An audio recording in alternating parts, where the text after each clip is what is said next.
তরতাজা খবর। এই যে এখানে অলরেডি দেখলাম যে বিভিন্ন মানুষ ভিডিও টিডিও বানিয়েছে এই বিষয়টা নিয়ে। তো যেহেতু এটা আমার নজরে পড়লো, তাহলে আমি কেন এটার উপরে একটা ভিডিওর অবতারণা করব না? না করলে তো অন্যায় হয়ে যাবে নাকি? তো ঘটনা হচ্ছে যে 20 বছর পরে মুক্ত পশ্চিমবঙ্গে ফিরছেন কে? মৌলবাদ বিরোধী প্রতিবাদের অগ্নিময় প্রতীক, অগ্নিসম প্রতীক, কবি লেখক তসলিমা নাসরিন। 1 আগস্ট শনিবার সন্ধ্যা 5:30 নাকি রবীন্দ্র সদন, কলকাতা। ওখানে মনে হয় যে তার কোনো সংবর্ধনা অনুষ্ঠান হবে কিনা কে জানে। তো মূল কথা হচ্ছে যে এই 20 বছর ধরে উনি কিন্তু পশ্চিমবঙ্গে আসতে পারেননি। সেই 20 বছর আগে যখন এই পশ্চিমবাংলায় বামপন্থী সরকার ছিল, তারাই কিন্তু তাদেরকে তাড়িয়ে দিয়েছে। ইন্টারেস্টিং ব্যাপার হলো, এই বামপন্থী এরা কিন্তু নাস্তিক, আর তসলিমা নাসরিন সেও নাস্তিক। সেও কিন্তু নাস্তিক, একসময় মুসলমান হিসেবে হয়তো ছিল, বাট একটা পর্যায়ে যদিও ডিক্লারেশন দেয় নাই যে ইসলাম ত্যাগ করে অ্যাপোস্টেট হয়ে গেছে, মুরতাদ হয়ে গেছে, কিন্তু যেহেতু ইসলাম ধর্মের ব্যাপারে প্রচণ্ড রকম আপত্তি, তার বিভিন্ন বিষয়ে প্রচণ্ড রকম সমালোচনা করে, এমনকি খোদ ইসলামের যে নবী হজরত মুহাম্মদ সাল্লাল্লাহু আলাইহি ওয়াসাল্লামেরও উনি তীব্র সমালোচনা করেন। তো নবীকে যারা সমালোচনা করে তারা কি আর মুমিন মুসলমান থাকে? তারা তো হয়ে যায় কি অ্যাপোস্টেট বা মুরতাদ বা নাস্তিক, ইসলাম ত্যাগী, তাই না? তো এটাই কিন্তু বিস্ময়কর যে বামপন্থা যারা করে, মানে আগে যে বামপন্থী যারা ছিল, এখন যাদের ভয়ঙ্কর একজন আছে, এই মুখপাত্র, কি জানি নাম, ওই যে একজন উকিল, দেখছেন নামটাও ভুলে গেছে, কি ভট্টাচার্য। তো যাই হোক, সে কিন্তু দেখি বিভিন্ন সময় সে হিন্দুদের ধর্ম নিয়ে অনেক সমালোচনা করে, বাট ইসলাম নিয়ে কোনো টু শব্দটা করে না। তো এখন যাই হোক, বামপন্থী যে আদর্শ, এখন তারা যেহেতু নাস্তিক, তাহলে তারা তো কোনো ধর্মতেই বিশ্বাস করে না, তাই না? এবং তারা যদি সমালোচনা করে, তো তারা তো সব ধর্মেরই সমালোচনা করবে। একজন নাস্তিক অথবা একজন বামপন্থী, সে খ্রিস্টান ধর্মের সমালোচনা যেভাবে করবে, ইসলাম ধর্মের সমালোচনা ঠিক একইভাবে করবে, এবং হিন্দু ধর্মের সমালোচনা একইভাবে করবে। তাহলে একটা ব্যালেন্স হয়, তখন মানুষ কিন্তু বোঝে যে এই লোকটা নিরপেক্ষ, ধান্দাবাজ না। কিন্তু আমরা বিশ্বের সঙ্গে লক্ষ্য করি, পশ্চিমবঙ্গের এই বামপন্থীরা হলো ধান্দাবাজ, এবং যে কারণে তারা সম্মান পায় না, যে কারণে তারা পাবলিক কর্তৃক এখন প্রত্যাখ্যাত।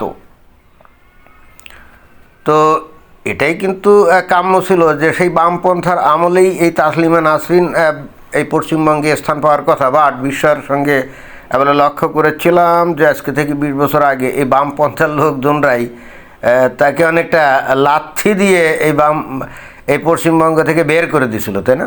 তারপর থেকে দীর্ঘদিন ধরে তসলিমা নাসরিন কোথায়? ওই দিল্লিতে উনি অবস্থান করেন। এবং ইন্টারেস্টিং ব্যাপার এটাও বুঝতে হবে, সেটা হলো কি, যে এই তসলিমা নাসরিন আজকে থেকে তা কত 35-36 বছর আগেই তো তাকে বাংলাদেশ থেকে পালিয়ে চলে যেতে হয়। তারপর উনি ওই প্রথমে সুইডেনে গিয়ে রাজনৈতিক আশ্রয় চাইছিলেন, এবং সুইডেন তাকে নাগরিকত্ব দিয়েছিল, এবং অতঃপর এই তসলিমা নাসরিন সে বোধহয় এই আমেরিকারও নাগরিক হতে পারে বা গ্রিন কার্ড হোল্ডার হতে পারে, আমি জানি না। তবে বেশ কয়েকটা দেশের নাগরিক হলে অস্বাভাবিক কিছু না, কারণ ওই আজকে থেকে 35-36 বছর আগে যখন তাকে বহিষ্কার করা হয়, তখন তো একটা আলোড়ন পড়ে যায়, তাই না? বিদ্রোহিণী নারী হিসাবে, তাই না? ইসলামের বিরুদ্ধে উনি দাঁড়িয়েছিলেন। এই জন্যে এই তসলিমা নাসরিন যদি আমেরিকান নাগরিক হয় বা গ্রিন কার্ড হোল্ডার হয় আর সুইডেনের নাগরিক হয়, তাহলে তো তার জন্যে এই ইউরোপ বা আমেরিকা বা কানাডা, যে কোনো দেশে, ইংল্যান্ডে মজা সে জীবন কাটাতে পারে। এটা তো বলা বাহুল্য নাকি? অন্য যে কেউ হলো তো তাই করতো। কিন্তু তসলিমা নাসরিন খেয়াল করে দেখতে হবে যে ওই দেশে মজাসে জীবনযাপন না করে এই ভারতে থাকার চেষ্টা করছে। যেহেতু বাংলাদেশের দরজা তার জন্যে বন্ধ, মানে কপট বন্ধ, অথচ বাংলাদেশের ধারে বাড়ে থাকার জন্য তার আকুতি আমার দৃষ্টি আকর্ষণ করেছে। ভারতের, বিশেষ করে পশ্চিমবঙ্গে তসলিমা নাসরিন কী কারণে থাকতে চায়? আর কোনো কারণ না, কারণ সে আপাদমস্তক একজন বাঙালি। এখন বাঙালির অনেক দোষ আছে, পরচর্চা করে, পরনিন্দা করে, ঈর্ষা কাতর, অনেক কিছু, জোরে জোরে উচ্চস্বরে কথা বলে, অনেকটা নোংরা, মানে অনেক বদ অভ্যাস এই বাঙালির আছে, কিন্তু তারপরেও এই বাঙালির মধ্যে বাস করার জন্য তার তীব্র আকুলতা আমার দৃষ্টি আকর্ষণ করেছে, এবং এই জন্যই এই তাসলিমা নাসরিন বারবার চেষ্টা করেছে পশ্চিমবঙ্গে বসবাস করার জন্য, অনেকটা ওই দুধের স্বাদ ঘোলে মেটানোর মতো। বাংলাদেশে যখন থাকতেই পারবে না, মানে বাংলাদেশের বাঙালি পরিবেশে, তো পশ্চিমবঙ্গে থাকি। কিন্তু তথাকথিত নাস্তিক এবং মানবতাবাদী এবং ধর্মনিরপেক্ষ মানে সেকুলার বামপন্থার আমলে তারাই কিন্তু শুধুমাত্র মুসলমানদেরকে খুশি করার জন্যে এ তসলিমা নাসরিনকে তাড়িয়েছিল, তাই না? এরপর এসআই তো ভয়ঙ্কর যে শাসন ছিল এই মমতাজ বেগম, মমতাজ ব্যানার্জি, সে তো আরও বেশি মুসলিম তোষণকারী ছিল। শুধু তোষণকারী ছিলই না, রীতিমতো ওপেন মঞ্চে বলতো একটা সম্প্রদায় যদি ঐক্যবদ্ধ হয় না তাহলে একেবারে দফারফা করে দেবে। চিন্তা করে দেখেন, 27-28% মুসলমান তারা ঐক্যবদ্ধ হলে 77-78% হিন্দুদেরকে একেবারে সাইজ করে দিবে। কি ভয়ঙ্কর কথাবার্তা বলতো। এবং এই জন্যই মাঝে মাঝে ভাবি যে ভদ্র মহিলা 15টা বছর এই পশ্চিমবঙ্গে রাজত্ব করলো কী করে। আমি এই জন্য ওই যে হিন্দুদেরকে যে কাপুরুষ বলে, স্বার্থপর বলে, হীন বলি এমনি না, তাদের কর্মকাণ্ডের কারণে। তো এই ধরনের ভয়ঙ্কর একটা মানে ধান্দাবাজ এক মহিলা যে নাকি একেবারে ব্ল্যাকমেইল করে 15টা বছর এই পশ্চিমবঙ্গে ক্ষমতায় ছিল শুধুমাত্র মুসলিম ভোটারদের তুষ্ট করার জন্য, তো তার আমলে তো একবারের জন্য এই তসলিমা নাসরিন পশ্চিমবঙ্গে আসতে পারে নাই। তো এখন তো বাম ভাম সব চলে গেছে, তাই না? ওই যে যারা নাকি বাম আর এই মমতা ব্যানার্জির শাসন আমল হলো বাম, মানে দুইটা আউট। এখন ভয় আউট, ভরসা ইন। কাদের বক্তব্য? এই নতুন যারা ক্ষমতায় আসছে বিজেপি, তারা বলছে তো ভয় আউট, কোনো ভয় টয় নাই, এখনও ভরসা ইন। তো তসলিমা নাসরিনও কিন্তু চিন্তা করেছে এখন তো যাওয়ার সময়, আর এখন যদি না আসে তো আর কখন আসবে? কারণ মুসলিম ভোটারদের ভোটে তো আর এই বিজেপি সরকার ক্ষমতায় আসে নাই, তাই না? এখানে মুসলমানদেরকে তোষণ করারও কোনো দরকার নাই। বরং তসলিমা নাসরিন এখানে আসলে এই বিজেপির লোকজন সমর্থক আর উৎসাহিত হবে। পশ্চিমবঙ্গের লোকজন, বস্তুত বাংলাভাষী কিছু লোকজন চায়, যারা নাকি এই ইসলাম ধর্মের ভিতরকার যে গোপন রহস্য আছে, অনেক বিষয় আছে না, সব কিছু কি আর ঠিক আছে নাকি, সব কিছু কি আর নৈতিক নাকি? না, অনেক অনৈতিক বিষয়, যেমন এই যে হিন্দু ধর্মের মধ্যে, খ্রিস্টান ধর্মের মধ্যে, তারপরে মনে করেন ইহুদি ধর্মের মধ্যে আছে, ইসলামের মধ্যে কি কম আছে নাকি? তো এইগুলো বের করার দায়িত্ব এখন আশা করা যাচ্ছে তসলিমা নাসরিন নিজ কাঁধে নিবে। আমার ধারণা বিজেপিরও উদ্দেশ্য তাই, অন্তত অ্যাটলিস্ট খালি যে ওই পশ্চিমবঙ্গে ওই যারা নাকি বামপন্থী আছে, ওই যে বিকাশ রঞ্জন ভট্টাচার্য, হ্যাঁ নাম মনে পড়ছে, এই ধরনের লোকজন রাত দিন 24 ঘন্টা খালি হিন্দুদের ধর্ম নিয়ে কটাক্ষ করে, না উল্টাপাল্টা কথা বলে।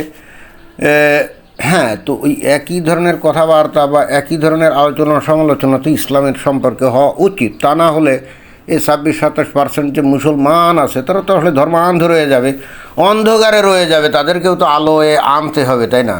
তো এখানে তসলিমা নাসরিনকে অনেকটা বলা যায় যে আলোকবর্তিকা হিসাবেই তাকে গণ্য করা হবে। এখন সে কতদূর কী করতে পারে কে জানে। তবে হ্যাঁ এইবার আমরা একটু দেখতে চাই যে অতীতে যখন বিশেষ করে বামপন্থার আমলে 20 বছর আগে যখন তসলিমা নাসরিন কোনো অনুষ্ঠান করতো বা করেছিল, মুসলমানরা গিয়ে হামলে পড়ে তার উপরেও হামলা করার চেষ্টা করছে, আর ভাঙচুর টাংচুর অনেক কিছুই করছে, তাই না? এই জন্যই তো এই তসলিমা নাসরিন এত কিছুর পরেও কিন্তু যে ওই দিল্লিতে গিয়ে থাকে। বাট এইবার আমরা দেখতে চাই যে এই তৌহিদি জনতা কী করে। তবে আমি একেবারে গ্যারান্টি দিয়ে বলতে পারি, যেহেতু এই পশ্চিমবঙ্গের এই বর্তমান বিজেপি সরকার মুসলমানদের ভোটে আসে নাই, তাহলে মুসলমানদের তুষ্ট করার তো তাদের কোনো ঠেকাও নাই, তাই না? সুতরাং মুসলমানরা অর্থাৎ তৌহিদি জনতা কোনো কিছু করতে যায় এই তসলিমা নাসরিনের উপরে, আমার ধারণা বিজেপির কর্মী সমর্থকরা এবার একেবারে আসল শিক্ষা তাদেরকে দিয়ে দিবে। ওই হুমায়ুন কবির, ওই যে মুর্শিদাবাদের নেতা, তাই না, যেমন সে ওই শুভেন্দু অধিকারীকে সেটা ভাঙা মার দিতে চাইছিল না, তো এইবার তসলিমা নাসরিনের অনুষ্ঠানে যদি কোনো হুজ্জতি করার চেষ্টা করে তৌহিদি জনতার কিছু অংশ, তাহলে ওই সেটা ভাঙ্গা মারই মনে হয় অপেক্ষা করছে। এটা স্বাভাবিকভাবে বলাই যায়, মানে যৌক্তিকভাবে বাস্তবিকভাবে বলাই যায় নাকি। তো আমরা অপেক্ষাতে আছি, দেখি কি হয়। তবে পরিশেষে তসলিমা নাসরিনকে ধন্যবাদ দিতেই হয়। আসলে এই যে দেশের প্রতি এত ভালোবাসা, ওই যে ইউরোপে আমেরিকায় আরামপ্রদ বিলাসবহুল জীবনযাপন বাদ দিয়ে এই যে বাংলায় এসে থাকতে চাওয়ার মধ্যে মানে দেশের প্রতি যে সীমাহীন ভালোবাসা, এটাই কিন্তু প্রকাশ পায়। এখন তৌহিদি জনতার মধ্যে তো আর দেশপ্রেম নাই, তাদের আছে আরব প্রেম, তাই না? খেজুর গাছের প্রতি ভালোবাসা, উর্দুম্বার প্রতি ভালোবাসা। ওরা তো একজন খাঁটি দেশপ্রেমিকের আকুতিটা বুঝবে না। তো আমার কাছে এটাই মনে হয়। তো দেখা যাক কী হয়। তসলিমা নাসরিনের আগমন, শুভেচ্ছা স্বাগতম জানাক ভারতের ওই পশ্চিমবঙ্গের বিজেপির কর্মী সমর্থকরা, এবং দেখা যাক যে মুসলমানদেরকে আলোয় আনার ব্যাপারে এই তসলিমা নাসরিন কদ্দূর কী করতে পারে। তো এই অপেক্ষাতেই থাকলাম। ধন্যবাদ।